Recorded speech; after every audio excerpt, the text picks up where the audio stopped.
This is why you should never spy on your neighbors. You'll never know what you might find. Our story opens with Kale, a young high school student, and his father, Daniel, fishing in a freshwater swamp. On their way home, they get in a deadly three-way car accident. Rip in peace, Dad. That was 1 year ago. Now in the present day, we see Kale asleep in his Spanish class. The teacher, Senor Gutierrez, throws a whiteboard eraser at him to wake him up. He confronts Kale and asks him why he shouldn't fail him on the spot. Then, he hits him with the, "What would your father think?" "Sir, those are fighting words." Uh-oh, now we're in court. We see Kale and his mother along with his teacher. The judge, aware of Kale's recent loss, sentences him to just 3 months of wearing a weird ankle bracelet during the summer holidays. Back at home, we see 2 officers fitting Kale with said bracelet. There is a 100-meter radius surrounding the GPS modem, and if he steps outside of the radius or unplugs it, the popo come knocking. In the event he steps outside, he has just 10 seconds before an AC-130 is called to his location. No cap. As Kale's mother goes into the other room to pay the incarceration fee, he's left alone with the other officer. Your Spanish teacher? It's my cousin. Well, your cousin's a little bit. With nothing better to do, Kale starts his 3-month house arrest by binging every episode of Minute Movies. Thanks for the views. Now, what better snack to enjoy that than extra crunchy peanut butter covered in Hershey's chocolate sauce?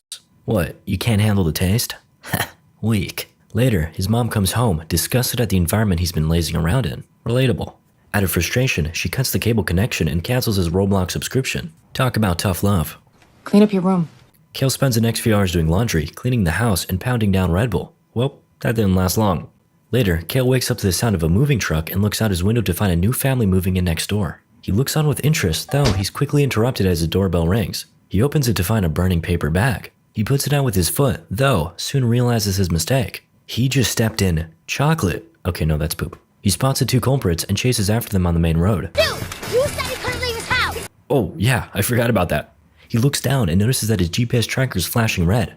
Uh-oh. He sprints back to his house, though he's a second too late. The cops pull up shortly after. As he lays on the ground, handcuffed, he notices Ashley. Boy, I'd much rather see her in handcuffs than me.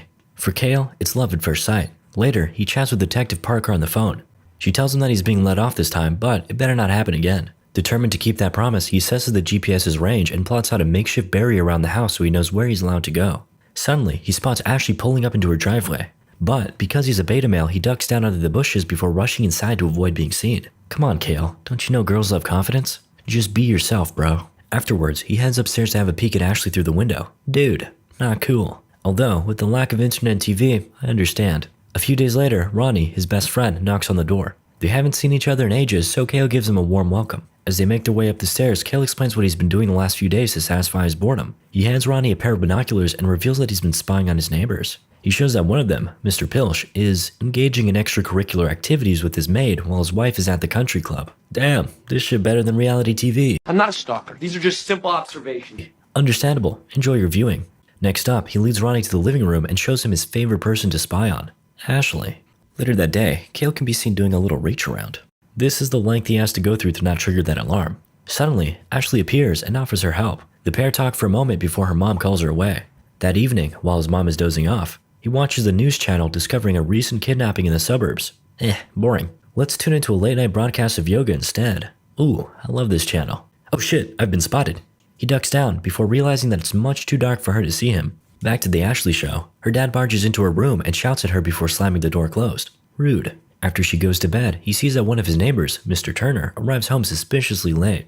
As the neighbor gets back in his car and leaves, Kale notices that it's the same as the kidnapper's car described on the news. A Mustang with a dent on the front bumper. Sus. The next day, Kale decides to further investigate his suspicious neighbor. He hides behind his fence just within the radius of the GPS modem. Suddenly, his neighbor spots him and approaches the fence. What are you doing?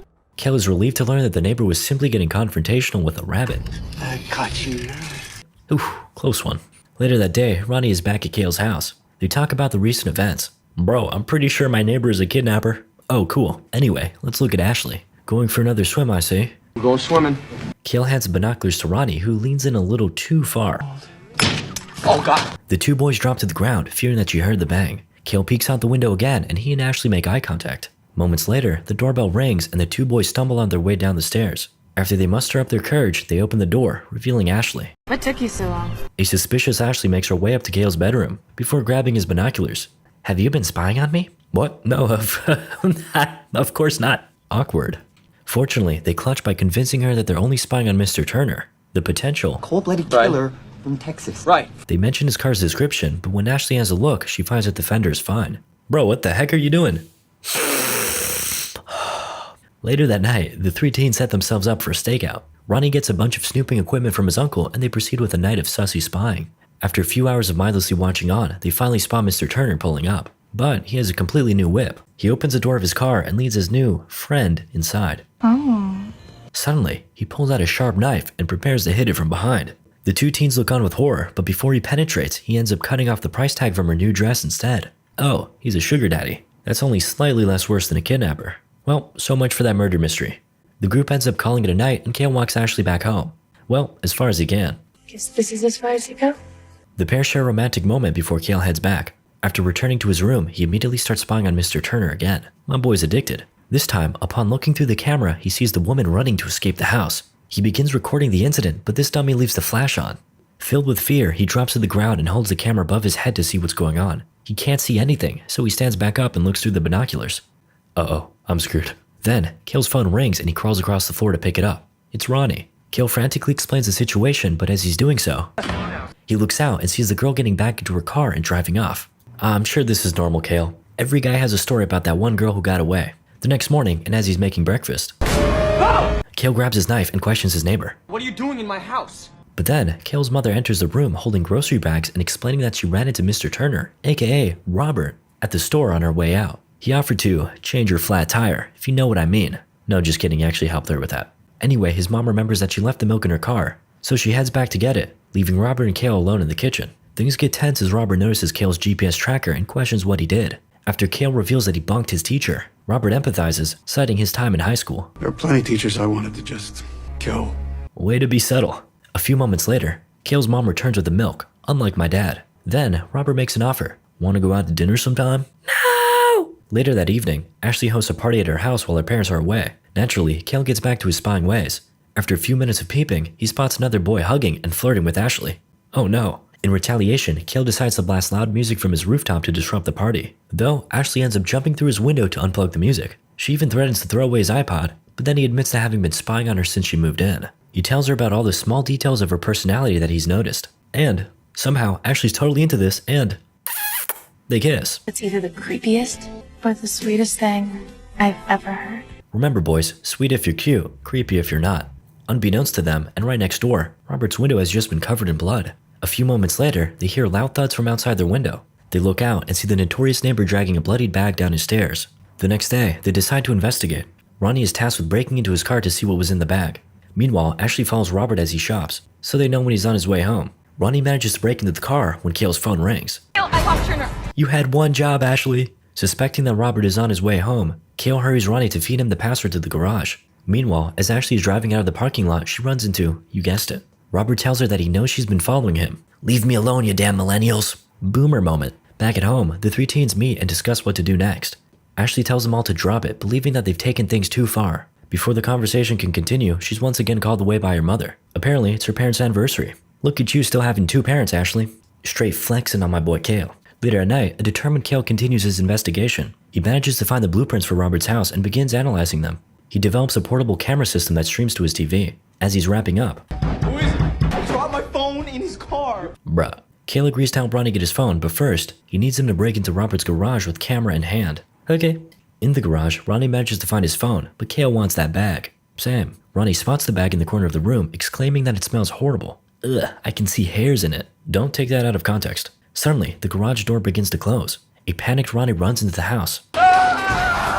Uh-oh, SPAGHETTIOS.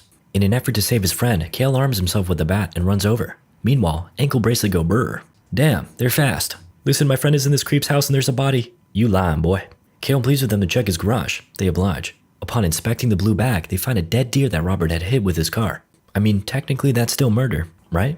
Back at home, Kale is scolded by his mom, who reminds him that he has court tomorrow. After, she heads to Robert's house to apologize as Kale watches from his window. Suddenly, he gets a text message from Ronnie telling him to check his TV. Kale turns around and sees Ronnie laying unconscious through the screen. Wait a second. Psych. Just a prank, bro. I wasn't actually dead. You have any idea what I just been through? Hey! Whoa, relax, buddy. Ronnie explains that he managed to get out of his house and didn't see anything sus inside. Kale ultimately forgives him and explains that his mom went over to apologize to Robert.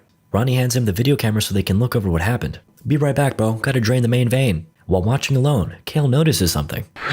Oh shit, that's the chick that got kidnapped. Just as he realizes this, his mom is attacked by Robert. And it doesn't end there. He makes his way to Kale's house and plays baseball with Ronnie. Sort of.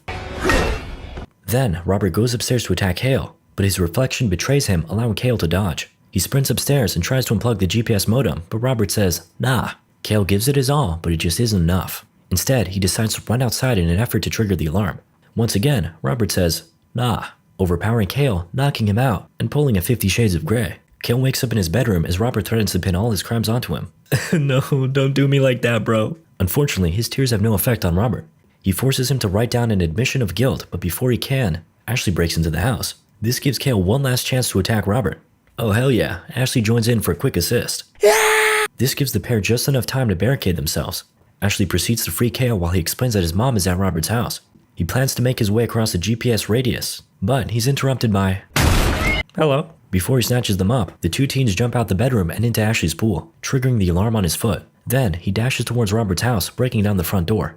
Meanwhile, the officer is called to Kale's house, but he decides to finish his dinner before heading over. Come on, man. The one time? Back to Robert's house, Kale frantically searches for his mom before uncovering the hidden crawl space under the house. He breaks open the vent and makes his way inside before realizing he's too big to fit. Can't relate. Then, he hears a noise coming from somewhere else in the house and continues his search. He bangs on the walls before accidentally opening a hidden room. Inside, he discovers an operating table and multiple massive freezers. He spots the ID of the kidnapped club girl, along with a red wig.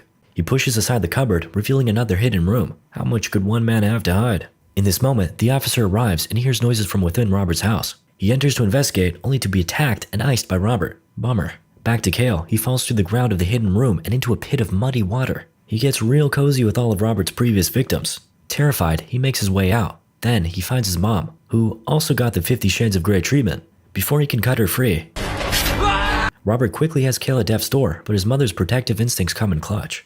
Having now gained the upper hand, Kale gives Robert a tummy tuck before throwing him down the hole. Now, the corpse soup is complete. Chef's kiss. Soon after, more police pull up as Kale and his mom exit the house safely. A few days later, we see Kale getting his ankle bracelet removed by the detective. I think you're the first one to ever get one of these things taken off early for good behavior. Kale, now a free man, spends the rest of his summer holidays with Ashley.